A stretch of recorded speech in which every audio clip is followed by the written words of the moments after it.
이번 첫 번째 시간에 제가 지금 제목을 산고신학이란 무엇인가, 이 부분은 오늘 조금 제가요 정돈할 것들이 있어서 꼭 오늘 이 말씀 정돈이 되어가지고, 그래서 우리 교인들만이 아니고 주변의 분들도 같이 나누고 이랬으면 좋겠어요. 우리가 지난 10주 동안 우리나라에도 산고들이 있었죠. 사이로 선거도 있었고, 진보 쪽에서 아주 크게 승리한 선거예요. 주님의 장중에서 다 하는 거니까요, 진보 보수를 다 떠나서 예수님의 장중에서 하시니까 그냥 인정해 주시길 바라요. 자, 그러면요, 앞으로 이제 이 소위 코로나 팬데믹이라고 그러죠. 팬데믹이라는 뜻이 뭐냐면, 이걸 본래 의학 용어로 전염병들이 퍼지는데 전 세계적으로 퍼지는 것을 말할 때 팬데믹이라고 그래요. 그런데 일반적인 용어로 또요, 사전에 보시면 전염병만이 아니고 전 세계로 이렇게 퍼지는 것을 팬데믹이라는 단어를 쓰세요. 이 팬데믹이 이제 앞으로 더 심해질 것이 확실해요. 성경의 예수님의 말씀에 의하면은 이제 이 코로나19 같은 이것은 시작 같아요. 이런 것들이 이제 시작이 되면서 이제 사회적인 변화가 일어나고, 사회가 지금 변하고 있어요. 우리가 지금 피부로 느끼니까 저는 얼마나 감사한지 모르겠어요. 그동안 제가 종말론을 많이 강의를 했지만, 우리 아바에서도 공부를 많이 하셨지만, 여러분들이 피부로 느끼질 않으니까 그것을 하나의 그냥 머리로 인포메이션을 듣는 수준인데, 참 감사한 것은 이것을 이제 우리가 피부로 느끼는 때에 살게 된 것, 정말로 감사해요. 사회의 변화가 올 것이고 앞으로 더 올 거예요. 경제적인 변화가 엄청나게 이제 올 것이고, 정치적인 변화도. 지금 전 세계는요, 정치적으로요, 이 진보 그룹들이 정치를 하도록 주님이 지금 이끄세요.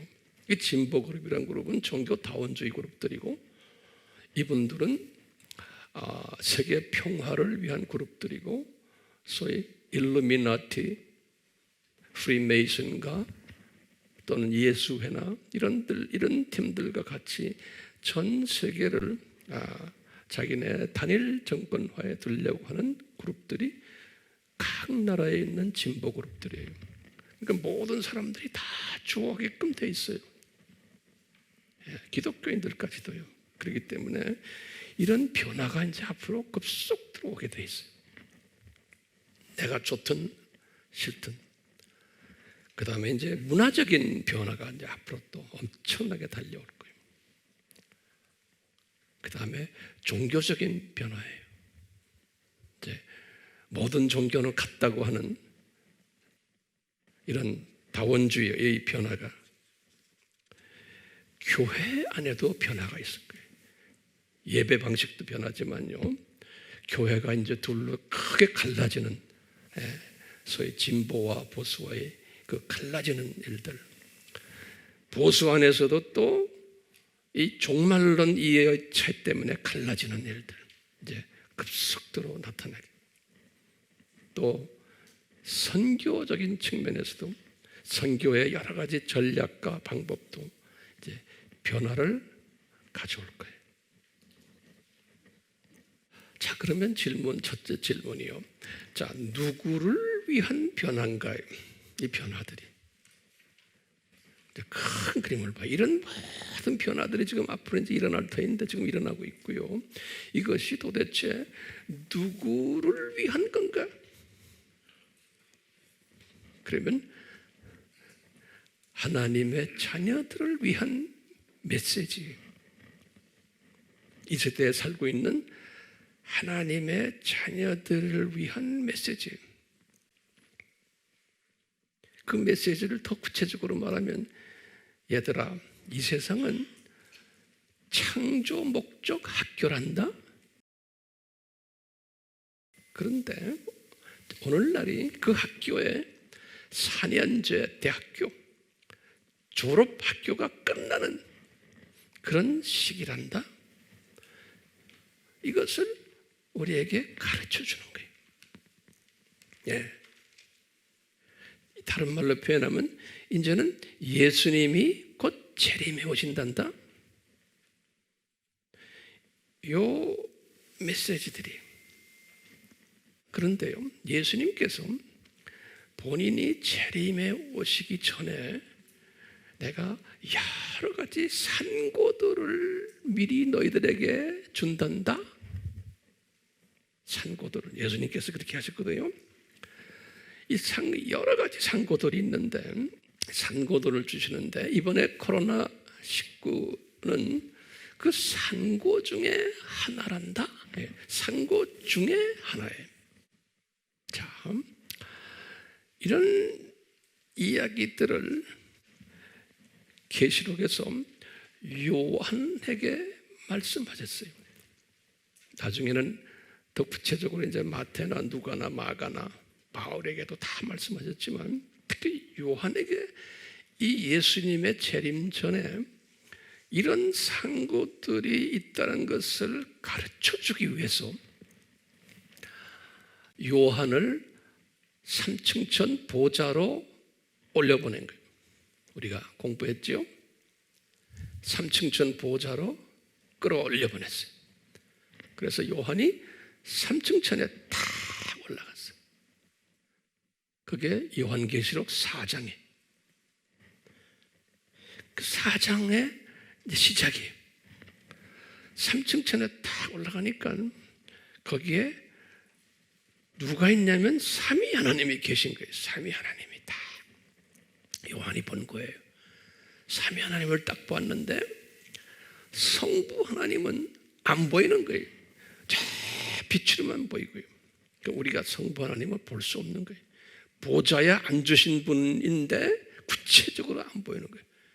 성부 하나님이.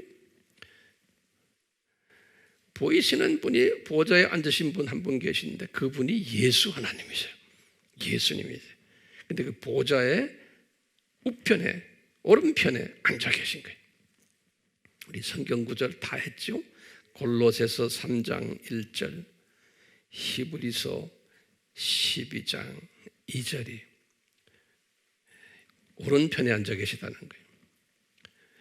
그리고는 성부 하나님은 볼 수 없다 하면 성경에 어디에 나와요? 요한복음 1장 18절 또는 6장 46절. 알아도 적으세요. 6장 46절에는 성부 하나님은 우리가 볼 수 없다는 거예요. 근데 성자 하나님은 볼 수 있는데 보좌에 앉아 계신데 어느 보좌의 오른편에 계세요? 성부 하나님의 보좌의 오른편에 앉아 계신 분, 예수님이. 오케이? 예. 지금 요한이 본 장면이에요. 그런데 성령 하나님은 요한이 어떻게 봤냐면, 성령 하나님은 보좌가 없으세요.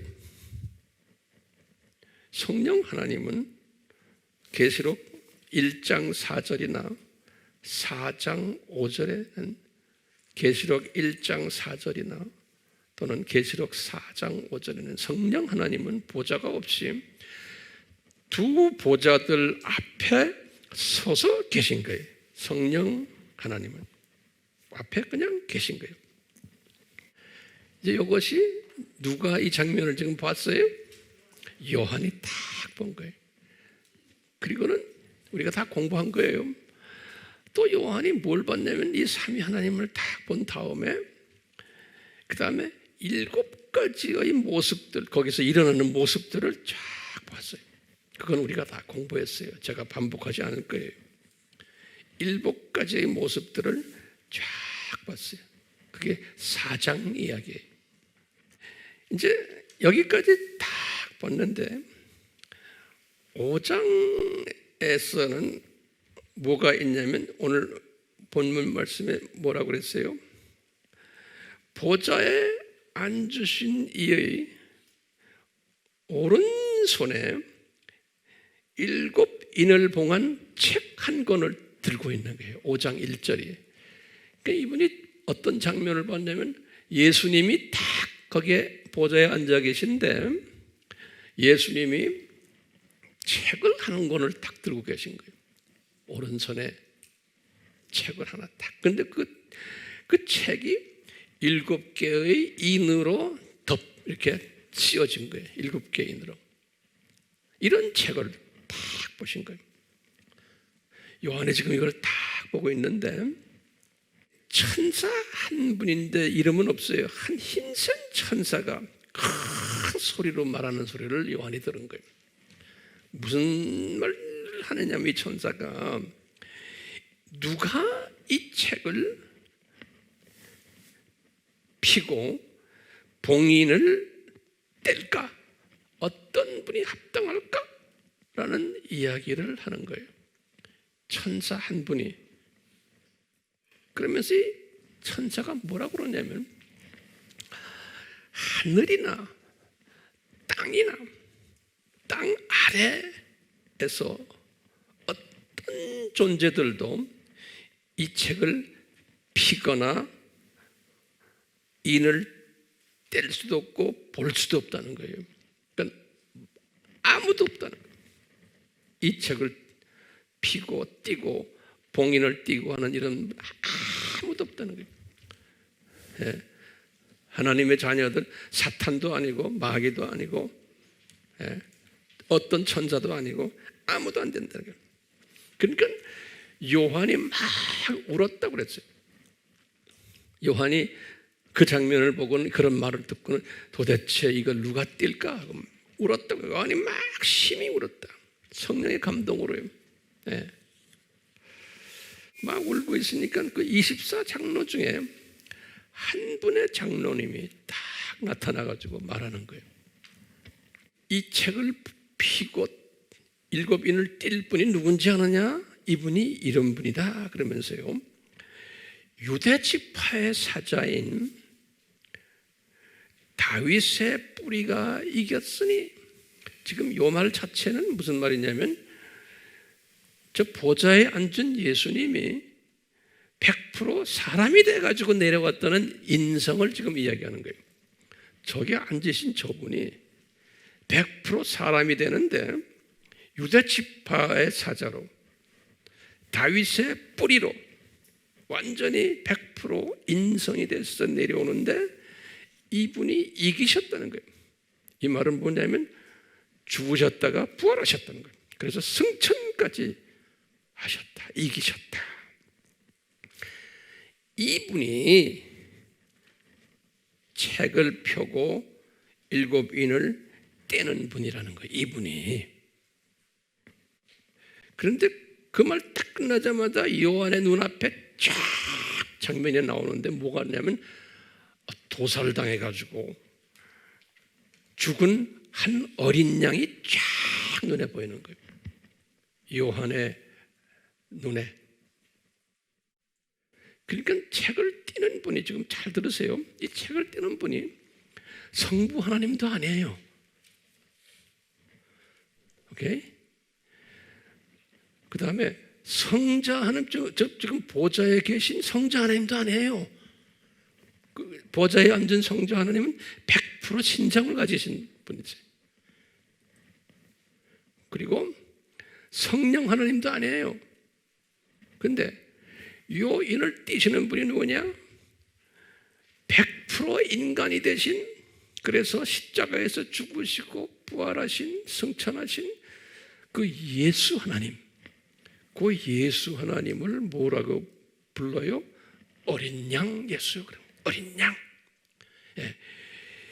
이분이 되신다는 거예요.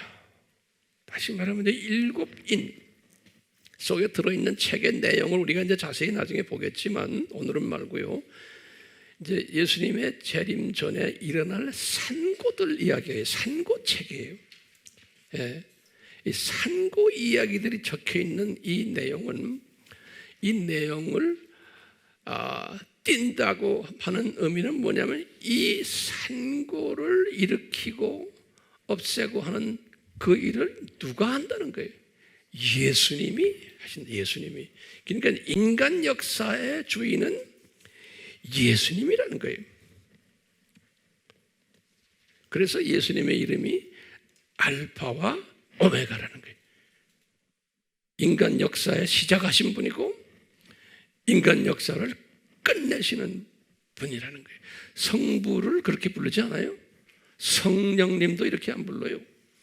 성자님도 저 위에 계신 성자님을 지금 이야기하는 게 아니고 이 세상에 내려오신 어린 양, 어린 양이에요.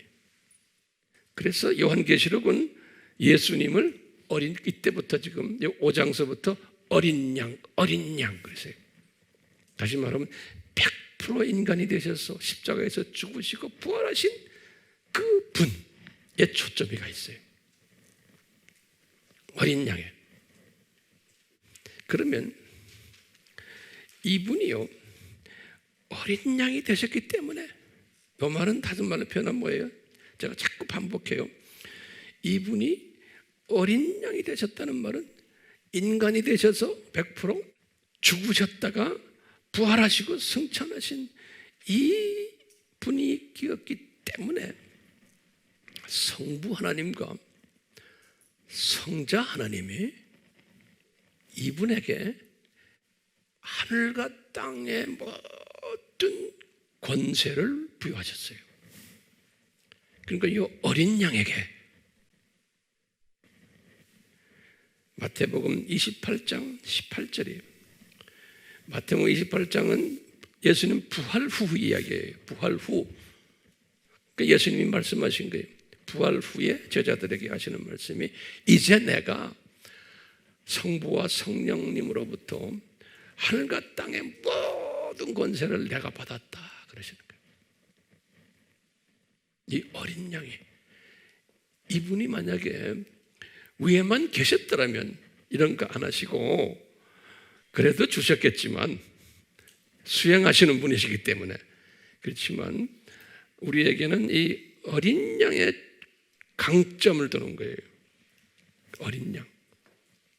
그러면 그 어린 양에게 무슨 권한을 주셨나 좀 구체적으로 몇 가지만 우리 다 옛날에 공부한 거예요. 첫 번째요. 만유의 통치자의 권한을 주셨어요. 이 어린 양에게. 그러니까 예수님이 저 지금 위에 계시잖아요. 예수님이 보좌에 계시면서 예수님이 상당히 좀 어깨에다 힘을 주시고 좀 우리 식으로 말하면 좀 프라우드 하신 게 왜 그러시겠어요? 성부 하나님도 그 고통을 느끼셨겠지만 예수님 십자가 사건 때 성부 하나님도 고통을 느끼셨어요. 그렇지만 예수님처럼 인간이 되셔갖고 인간이 겪는 고통은 체험을 못 하셨지 않아요? 하나님적인 고통은 하셨지만 그러니까 우리가 나중에 이제 우리 보시지만 우리 4장이나 또는 5장의 계시록에 보면 요한이 환상을 딱 볼 때 이 24장로들도 누구한테 절을 하고 찬양 드리냐면 그 어린 양에게 하세요. 오케이? 그리고는 모든 천사들도 어린 양에게 가서 찬양을 해요. 그리고는 만물들도 피조물들도 다 어린 양에게 가서 하는 것을 5장에서 쫙 본 거예요. 어린 양이 영광을 받으시니까 어린 양 받으셨지만 분명 삼위 하나님은 서로의 사랑의 하나님이시니까 존경하시고 성부 하나님도 저 멀리서 받으시고 기분 좋아하셨겠죠. 성령 하나님도 좋아하셨겠죠. 우리 인간적인 차원에서 말하면 질투심 그런 거 없으시잖아요. 이분들은. 그렇지만 우리의 피부에 닿게끔 우리의 삶과 직결된 분은 어린 양 하나님이신 거예요. 어린 양. 그러니까 우리는 피조물들은 그 어린 양에다 초점을 대고 이제 우리가 하늘나라에 올라가도 그분과 가까이 지내는 거예요. 그분과. 자, 첫 번째 어떤 고난을 주셨냐? 만유를 통치하는 권한을 주셨어요. 시편 103편 19절. 두 번째로 땅의 모든 민족을 통치하는 권한을 받으셨어요. 시편 67편 4절에. 그리고는 이 세상의 모든 신들, 다시 말하면 사탄과 그 똘마니 신들의 통치권을 갖고 계세요. 예수님이 시편 95편 3절, 또 시편 97편 9절, 이 세상의 모든 신들을 통치하시는, 그러니까 세상의 모든 종교들도 누구의 장중에 있어요? 예수님의 장중에. 이 시각을 우리가 갖고 있어야 돼요. 또 예수님이 왕 중에 왕이에요. 이 세상에 수없이 많은 왕들이 있는데 그 왕들의 이 예수님의 창중에 왕 중의 왕 또는 만유의 주. 디모데 전서 6장 15절, 요한계시록 17장 14절, 계시록의 17장 14절. 한 두 가지만 더 해요. 다섯 번째로 만물이 예수님 발 아래서 통치를 받아요. 성부가 아니고 성령도 아니에요. 어린 양 예수의 발 아래에서, 예수님의 발 아래에서 그것을 바울이 본 것이에요. 그래서 고린도전서 15장 27절, 에베소서 1장 22절. 이 만물의 머리가 되시는 분이 예수님이라는 것을 바울이 딱 본 거예요. 요한이 요한계시록에서 6번이나 말해요. 예수님이 알파와 오메가시다. 성경 구절은 제가 다 드렸어요. 그 중에 하나가 계시록 1장 8절에, 계시록 1장 8절. 그렇기 때문에 요 지금 7인으로 봉한 이 책을 열 수 있는 분이 누구예요? 예수님이세요. 어린 양 예수님이신 거예요. 그러면 이 책, 7인으로 봉한 이 책, 도대체 이 책의 내용이 무언가? 이게 무슨 책인가? 이 책은 뭐냐면요, 산고가 있을 것을 이야기한 책이에요. 그래서 산고, 구체적으로 어떤 산고라고 다 나오거든요. 산고 역사책이라고 보시면 돼요. 이 책이 산고 역사책이에요. 이것이 이제 요한계시록 6장, 7장, 8장의 1절까지, 8장 1절까지 그 7인이 이야기가 나와요. 우리가 이제 언젠가는 이제 공부하겠지만요. 그래서 산고 무슨 책이라고요? 산고 역사책이에요. 산고 역사책에 대해서는 제가 다음 주부터 이제 설교할 거예요. 다음 주부터. 자, 그런데 오늘은 뭐 하냐면요, 우선 산고 신학이라는 건 무언가에 대해서 우리가 공부해야 돼요. 굉장히 중요한 공부예요. 이 공부를 오늘 간단하게 제가 설명하겠지만 이거 소화하시면 이 세상을 보는 시각이 확 변해버려요. 산고 신학이. 이 산고라는 말, 이 단어가요. 자, 그러면 첫 번째 넘버 원 적으세요. 첫 번째요, 산고라는 그 단어, 그 단어가 있을 때는 전제 조건이 있어요. 이 산고라는 단어에 전제 조건이 있어요. 우리가 이런 생각은 평소에 안 해요. 첫 번째 전제 조건이 뭐예요? 산고가 있다 그러면 전제 조건이 뭐예요? 산모가 있어야 돼. 산모. 그렇죠? 산모가 있어야 돼요. 산모가 있어야지 산고라죠. 그럼 도대체 산모는 누구냐? 나한테 대답 좀 해보세요. 이 산모는 누구예요? 제가 볼 땐요, 삼위 하나님이세요. 자, 그러면 두 번째로 조건이 있죠. 자, 산모가 이제 정해졌어요. 그러면 산모가 이제 좀 있으면 아기가 나와야 되잖아요. 그러니까 장차 태어날 아기는 누군가? 장차 태어날 아기는 누군가? 요 아기는 누구냐면요, 삼위 하나님의 성자 하나님 다 거기 계세요. 삼위 하나님. 어린 양 예수예요. 어린 양 예수가 태어날 거예요. 그러면 세 번째로 보세요. 이 어린 양 예수가 태어난다는 것은, 예수가 태어난다는 것은 나중에 내가 좀 설명하지만 여기 이제 예수님의 재림이에요. 어린 양의 재림이에요. 내가 말하는 건 어린 양의 재림이에요. 그러니까 죽으셨다가 부활하신 그분이에요. 오케이? 예수님이 초림에 오실 때는 죽으셨다 부활하신 그 예수님이 아니에요. 초림한 예수님은, 제 말 잘 들으세요? 그러니까 이걸 잘 들으셔야 돼. 이제 세 번째로 보세요. 그러면 요 산모가 요 아기를, 다 아기는 누구예요? 어린 양이에요. 요 어린 양 하면 항상 생각하는 게 뭐예요? 십자가와 부활이에요.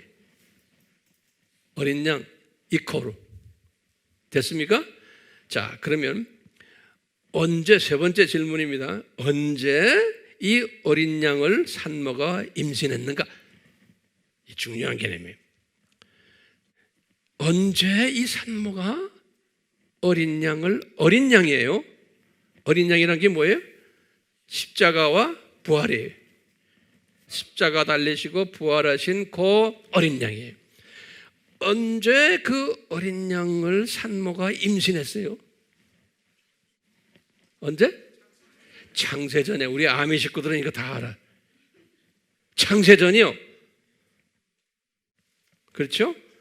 그러니까 삼위 하나님이, 다른 말로 표현하면 요 어린 양이 태어날 것을, 다시 말하면 예수님이 죽으셨다가 부활하실 것을 창세전에 디자인하신 거예요. 우리 성경 구절 잘 알죠? 대표적으로 내가 몇 개만 드릴게요. 고린도전서 2장 7절, 그 다음에 로마서 16장 25절에서 26절, 에베소서 1장 3절에서 14절, 골로새서 1장 26에서 27절, 골로새서 1장 26, 27. 또 좀 더 해봐요. 베드로 전서 뭐예요? 1장 19절에서 20절. 또 한 가지, 디모데 후서 1장 9절. 자, 그러니까 이게 다 창세전에 요 어린 양을 임신하실 것을 다 계획하신 거예요. 이것을 요한이 하나님의 신비라 그랬어요. 계시록 10장 7절에. 그러면 네 번째예요. 임신 기간이 얼마나 되는가? 임신 기간. 자, 그럼 보세요. 창세 전에 임신했죠. 그래가지고 언제까지예요? 예수님 어린 양 예수가 재림할 때까지. 이게 임신 기간이에요. 다섯 번째. 그러면 임신하면 나중에 꼭 마지막에 산고가 있죠. 자, 그러면 산고는 언제부터 시작됐나? 여기 중요해요. 산고는 예수님의 십자가에서 고통당하는 그때가 산고의 시작입니다. 다시 말하면 예수님의 초림이 산고의 시작이에요. 그래서 예수님의 초림과 예수님의 재림 그 기간을 뭐라고 불러요 우리가요? 여러 가지로 부르죠. 말세 또는 뭐라고 불러요? 교회 시대. 기억나요? 다 적으세요. 말세, 교회 시대 또는 우리가 아시아의 7교회 시대. 그러면 저거 보세요.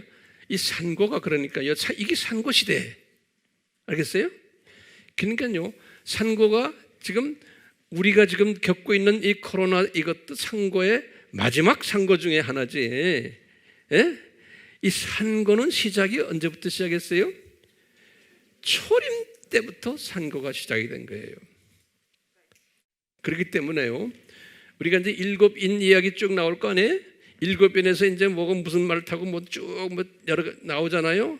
그다음에 우리가 또 감난선 설교에서도 뭐 전쟁이 있고 뭐가 있고 이것이 언제부터 시작이 될 것 같아요. 이것을 우리가 그냥 예수님의 재림 직전에 있는 것으로만 보시면 안 되는 거예요. 이것이 언제부터 시작됐어요? 교회 시대 시작할 때부터 이것들이 있어 왔던 거예요. 그런데 우리 산고에 보면요, 6번째로 보면 교회 시대에 이 산고가 최소한 4가지 분야로 산고가 이루어졌어요. 교회 시대에. 예수님이 말씀하셨지. 첫 번째는 우리 감남선 설교에서 자연 현상적 산고예요. 기근이 있고 지진이 있고 이런 것들이 그게 2000년 전부터 계속 있어 왔어요. 두 번째, 정치 군사적 산고예요. 전쟁이 여기저기서 발발하고 여러 가지 정치적인 문제 이런 해서 이 2000년 역사를 보면 다 있어 왔어요. 쭉 있어 왔어요. 세 번째 산고는 사회, 문학, 가정적 산고들이에요. 이것도 쭉 있어 왔어요. 과거 2000년 동안. 네 번째로는 종교예요. 복음적 산고예요. 종교, 복음적 산고들. 이것도 계속 있어 왔어요. 그래서 이제 요한에게도 요한일서 2장 18절에도 보면 이미 지금이 마지막 때 종말이라. 이 종말이라는 것은 2000년 전 시작 그때부터 예수님의 재림까지를 종말이라고 보잖아요. 이미 많은 적그리스도들이 나올 거다라는 것을 이미 나왔다 그랬어요. 이 종교적 사건들이거든. 이건 나중에 이제 내가 다 설명할 거예요. 자, 그러면 7번째로 우리 지난번에도 공부했어요. 이 산고의 특징이 뭐예요? 산고의 특징, 이게 중요하죠. 우리 공부했어요. 첫 번째는 산고의 특징 첫 번째는 고통이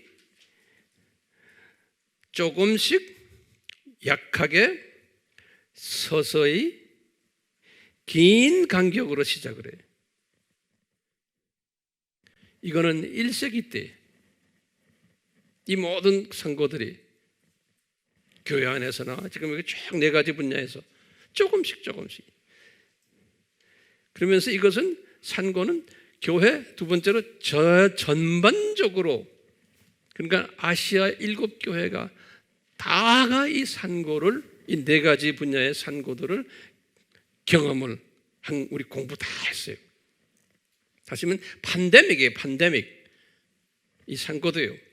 이 세계적인 산고예요. 그래서 7교회라는 것은 전 세계에 흩어져 있는 7교회를 우리가 대표적으로 우리 공부했잖아요.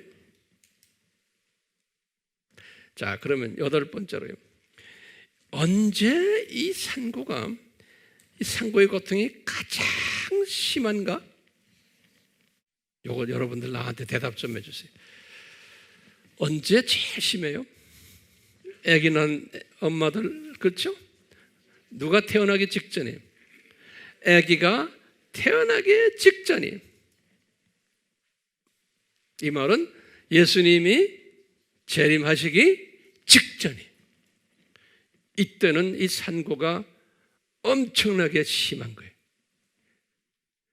이 강도도 강하고 간격도 이제는 굉장히 빨라요. 매 1분마다 30초마다.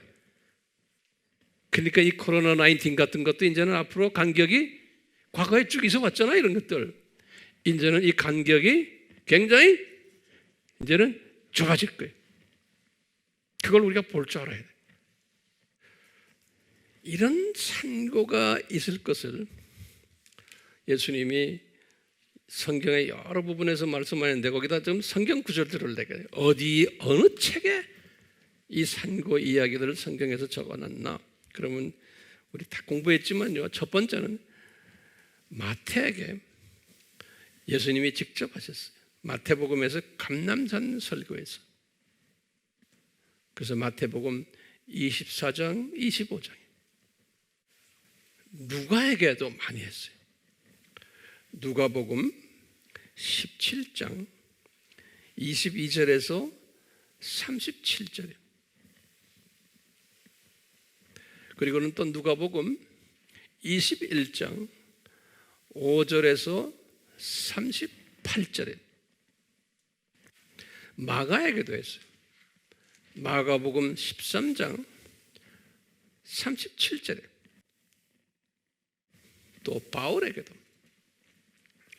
디모데전서 4장 1절에서 16절에 바울에게 디모데전서 4장 1절에서 16절 또 디모데후서 3장 1절에서 17절에 또 요한에게도 하셨어요. 요한 1서 2장 18절에서 4장 21절까지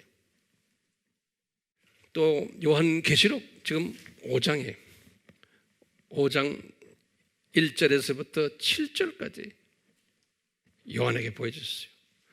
또 이제는 요한계시록이 우리가 이제 다음에 공부할 6장 1절부터 8장 1절까지 7인 이야기예요.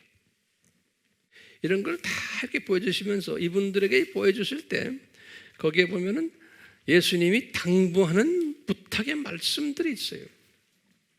이걸 성경 구절 여러분들 집에 가서 쭉 보시면 부탁의 말씀들이 있어요. 내가 이런 것을 이런 게 있을 텐데 다시 말하면 뭐가 있다고요? 산고가 있을 텐데. 근데 그 산고는 지금 언제부터 시작했어요? 예수님의 출임부터서 교회 시대가 시작하면서부터 쭉쭉 오는 거예요. 그래도 가면서 이제 더 심해지고 있잖아요. 산고가 올 때 부탁이 뭐냐면 첫 번째 이러는 거예요. 얘들아, 산고가 올 때 깨어 있어라. 그런 거예요. 이 산고 올 때마다. 그리고 성결해 줘라. 성결. 다시 말하면 성품이 좀 변해라. 이거예요. 성이 변하라는 거예요. 그래야지만 이 산고가 어떤 것이라는 것을 주변 사람들에게 가르칠 수 있다는 거예요.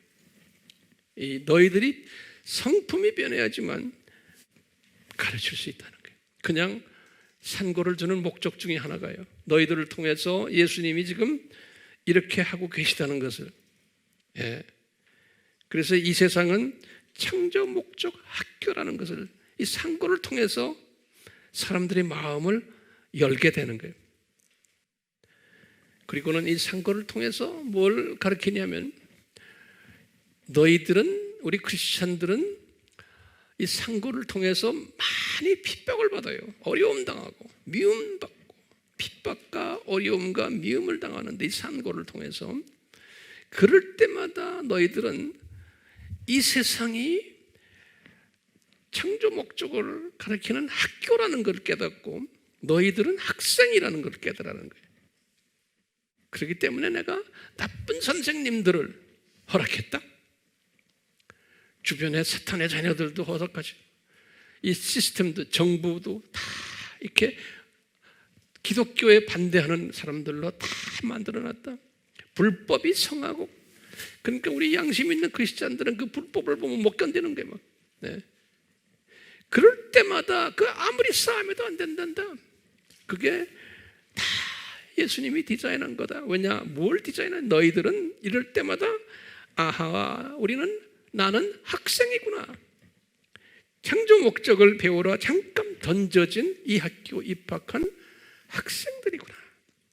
그래서 항상 그랬어요. 야고보는 그랬어요. 우리는 잠깐 있다가 없어지는 안개니라 그랬어요. 우리 하나님의 자녀들은 이 훈련 받으러 온 안개들이다. 히브리서에나 베드로에게 그랬어요. 우리는 나그네다 이 세상에. 또는 순례자다. 우리는 학생이다.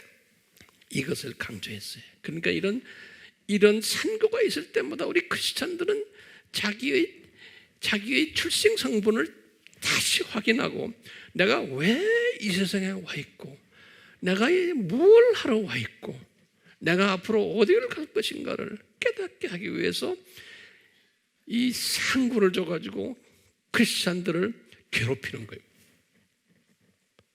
그것이 성경 이야기 아니에요? 예? 제가 이제 결론적인 말씀을 한번 드리겠어요.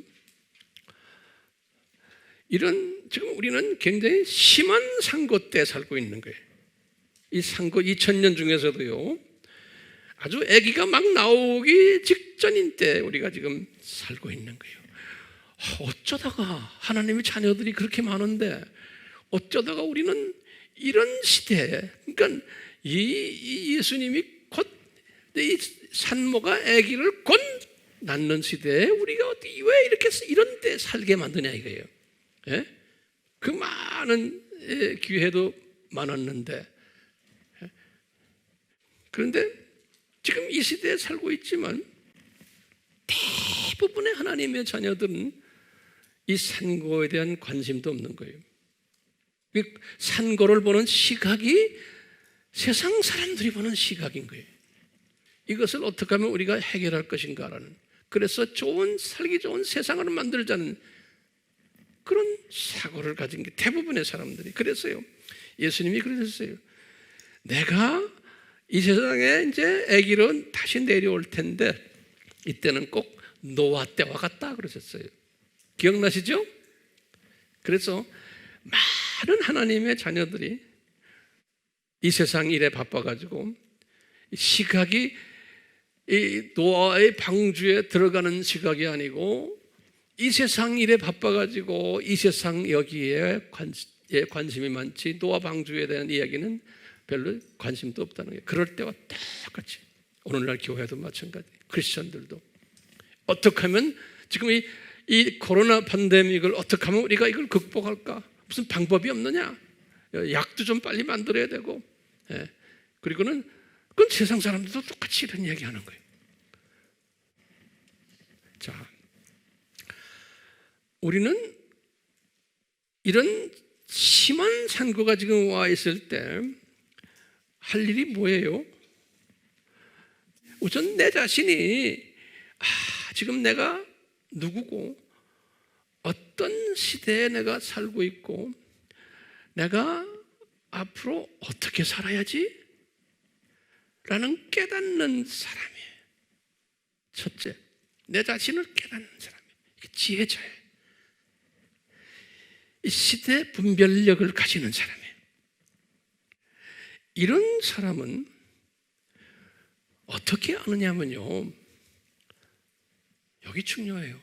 그 사람은 세계를 보는 세계관에 달라요. 세계관이 달라요. 같은 크리스천인데 이런 사람은 가치관이 달라요. 이 세계관이 다른 사람은 가치관을 다르게 봐요. 인생관도 달리 봐요. 경제관도 달리 봐요. 심지어는 가족관까지 달리 보는 사람이에요. 이렇게 본 사람, 이렇게 다르기 때문에 이런 사람을 예수님께서 이 마지막 때에 나팔수로 사용하시는 거예요. 그러니까 이 사람들은 뭐냐? 예수님이 곧 오신다. 예수님이 곧 오신다라는 것을 가르치려면 제가 오늘 말씀드린 산고신학의 이 시스템을 아셔야 돼요. 동의하세요? 이 시스템을 아셔야 돼요. 이 시스템을 안다면은 내가 이것을 혼자만 끼고 있으면 안 돼. 이것을 나눠야 돼. 잠자고 있는 하나님의 자녀들에게, 넌 크리스천들에게는 나눠야 소용없어요. 못 알아들어요. 그런데 잠자고 있는 크리스천들과는 나눠야 돼요. 그런데 다 일어나지 않아요. 그 중에 10사람 중에 한두 명이라도 변하는 사람이 있어요. 그런 사람들 향해서 내가 깨우는 일을 해야 돼요. 그래서 우리 지금 영상셀이 굉장히 중요한 거예요. 나 혼자만 공부하려고 그걸 하지 마세요. 나누셔야 돼요. 예. 아무리 말해도 안 돼요, 여러분들. 나누지 않는 분들 대부분일 거예요. 그러지 마세요. 왜요? 나눠야지만 들림 받아요. 신부 역할이, 신부가 돼요. 이 마지막 때 크리스천은 요 신부 후보생 크리스천들 다는 아니에요. 소수가요. 요 신부 후보생들이 있어요. 요 신부 후보생들은 이 어려운 시기에 이 산고가 아주 강하게 오는 시기에 지금 오늘 내가 말씀드린 이 산고 신학을 쫙 이해를 하면은 가치관이 변하고 세계관이 변하고 인생관이 변하고 경제관이 변하고 가족관이 변하게 돼 있어요. 그리고는 우선순위가 변하는 거예요. 내가 어디에다 투자를 해야 되지? 예. 우리 교인들은 한 사람도 빠짐없이 이런 사람이 되기를 바라요. 이게 복 있는 사람이에요. 안 해도 할 수 없어요. 그건 뭐 여러분들과 예수님과의 관계예요. 예. 그러면 이렇게 변화를 받으려고 내가 노력한다고 해서 돼요? 안 돼요. 예. 이게 안 돼요. 내 노력한다고 되는 게 아니에요. 이거는요. 그럼 누가 개입해야 돼요? 성령님이 개입해야 돼요. 내 생각을 바꾸는군요. 그러니까 성령님께 간구하셔야 돼요. 성령님, 저를 도와주세요. 난 내 힘으로는 안 됩니다. 주변에 사람들 눈치 봐야 되고요. 안 됩니다, 저는요. 이건 나눌래도요, 나눌 사람이 없어요. 안 됩니다. 그 고민을 좀 하세요. 그러면서, 근데 성령님의 도움을 필요로 하려면은 뭐가 따라와야 돼요? 은혜가 따라와야 돼요. 성서에 보면요. 그러니까 은혜가 따라오는 사람은, 은혜 받은 사람은 성령님의 도움을 주세요. 그래서 이끄세요. 성령님이 이끄세요. 이렇게 하도록 환경을 바꿔주시고 내 생각을 바꿔주시고. 예. 그러니까 생각이 안 바뀌는 사람은 이 은혜가 없는 사람으로 우리 뒤집어서 볼 수 있어요. 저 사람은 하나님의 자녀지만 이 은혜는 없구나. 다시 말하면 들림받는 은혜는 없구나 라고 우리가 재해석을 할 수가 있어요. 이 마지막 때의 크리스천들은. 제가 이 아미교회를 목회하는 목적이 뭘까요? 아시겠죠? 이 건물 안에 들어온 분들은, 또 바깥에서 이제 우리 아미 공부하는 사람들은 이 마지막 때 다 신부로 들림받는 사람들 되는 것이 주님이 저에게 주신 사명이에요. 네. 교회가 얼마나 많습니까? 다닐 교회가 없어서 여기 온 게 아니잖아요. 그러려면 이 시스템을 알아야 되는 거예요. 이 시스템을. 다시 한번 시스템을 복습합시다. 이게 한번 들어가고 안 되는 거예요. 다시 봐요. 우리는 까먹는 동물들이에요. 상고가 있으려면 전제 조건이에요. 첫째 뭐예요? 산모가 있어야 돼요. 산모는 삼위 하나님이. 두 번째는 태어날 아기가 있어야 돼요. 그 아기가 누구요? 어린 양 예수예요. 다시 말하면 인간이 되셔서 죽어졌다가 부활하신 예수님이에요. 저 위에 계신 예수님을 지금 이야기하는 게 아니에요. 그래서 요한계시록은 6장부터는 5장부터는 끝때까지 어린 양이에요. 세 번째, 언제 이 어린 양을 임신했느냐? 다시 적으세요. 언제 임신했는가? 여러분들 가르칠 때 꼭 저처럼 하셔야 돼. 복습을 자꾸 하셔야 돼. 가르칠 때. 언제요? 임신 창세 전에. 네 번째로 임신 기간은 창세 전부터 예수님 재림까지 임신 기간이. 다섯 번째, 산고는 언제부터 시작이 됐어요? 예수님의 초림부터요. 산고가 시작이 됐어요. 실제로 예수님이 십자가에서 그 산고를 경험까지 하신 거예요. 그래가지고 이 산고가, 그러니까 그때부터 산고들이, 아픔들이, 교회가 아파하는 거예요. 그러니까 우리가 예수님의 신부들 아니에요? 예? 그래서 우리도 고통을 당하는 거예요. 그때부터. 그럼 교회 시대는 크리스찬들이 이 세상에서 잘 되고 잘 먹고 편하게 사는 그 시대가 아니에요. 그러니까 이 번영신학을 가르치는 사람들은 잘못돼도 한참 잘못된 거예요. 그러니까 그런 분들은, 번영신학의 사상을 가진 사람들은 제가 볼 때는 예수님 신부가 되지 못해요. 자, 산고에 네 가지 분야가 있다고 그랬죠, 교회 시대에. 첫째가 뭐예요? 자연 현상적. 두 번째, 정치 군사적. 그 다음에 세 번째, 사회 문화 가정적 산고들. 그 다음에 종교 복음적 산고들이. 우리가 나중에 이제 이 부분을 자세히 구체적으로 볼 거예요. 그 다음에 이제 일곱 번째로 산고의 특징들. 뭐였어요? 초창기에는 산고는 약하게, 간격도 아주 길게, 아주 가끔씩 한번 이렇게 이런 식으로 오는데, 가면서 이제 아기가 이제 태어날 때쯤 되면 엄청나게 강하게, 그러니까 산고가 심하게, 우리가 지금 그때 살고 있잖아요. 자, 이런 산고가 올 때마다 우리 크리스찬들은, 특히 이 산고를 준비하는 크리스찬들은, 특히 이제 코로나 19 같은 거예요. 앞으로 이제 더 심하게 올 터인데 왜 그래요? 왜 더 심하게 온다고 우리가 알아요? 더 심한 것들이 아직 예수님의 재림이 아직 아니에요. 예수님의 재림의 때가 아니에요, 아직까지는요. 아주 가까이 왔지만, 우리가 여러 가지 우리 종말론에서 배웠지만, 앞으로도 우리가 또 공부하겠지만, 예수님의 재림이 오시려면 아직도 몇 가지가 더 나타나야 돼요. 그러니까 예수님이 코앞에 왔지만, 예수님께서 아직도, 어떤 분들은 금년에 예수님 재림이 오신 내년이다 이렇게 아니에요. 그런데 아직 할 일이 더 있어요.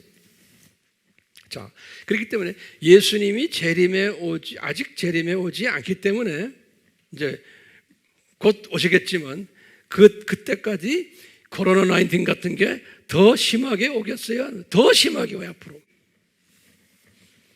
제 말 동의하세요? 예. 그러니까 이런 것들 더 심하게 이제 올 텐데 우리가 준비를 해야 되는 거예요. 그럴 때마다 아기가 나오는 것을, 아기가 태어나는 것을 열심히 전하는 사람들은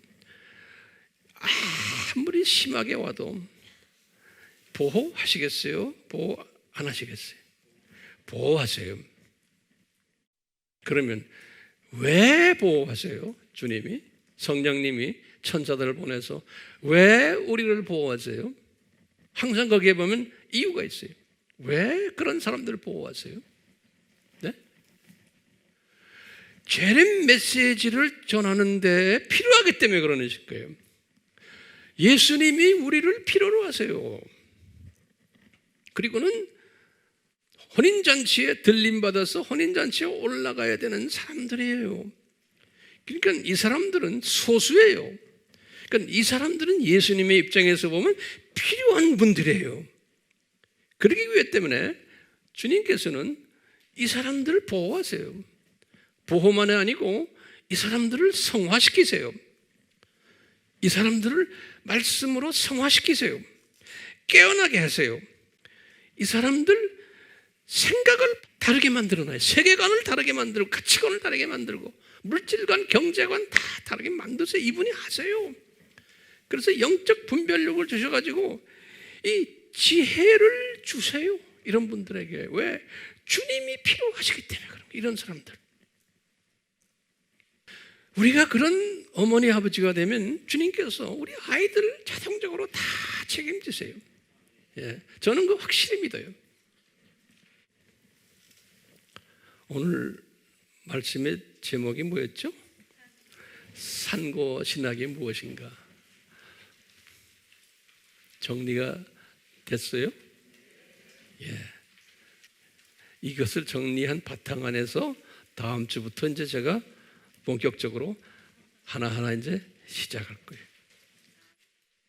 아멘? 예, 우리 같이 기도합시다. 성령님, 오늘 이 시간에 저희들에게 이 산고에 숨겨져 있는 삼위 하나님의 마음을 잠깐 섭렵했습니다. 우리에게 더욱 성령님의 인도하심이, 가르쳐 주심이, 순종케 하심이 임하도록 은혜를 베풀어 주시옵소서. 예수님의 이름으로 기도드리옵나이다. 아멘. 지금 이 시간은 예수 그리스도의 무한하신 은혜와 하나님 아버지의 극진하신 사랑하심과 성령님의 끊임없이 간섭하심과 인도하심과 가르쳐 주심이 우리와 항상 있기를 축원하옵나이다. 아멘.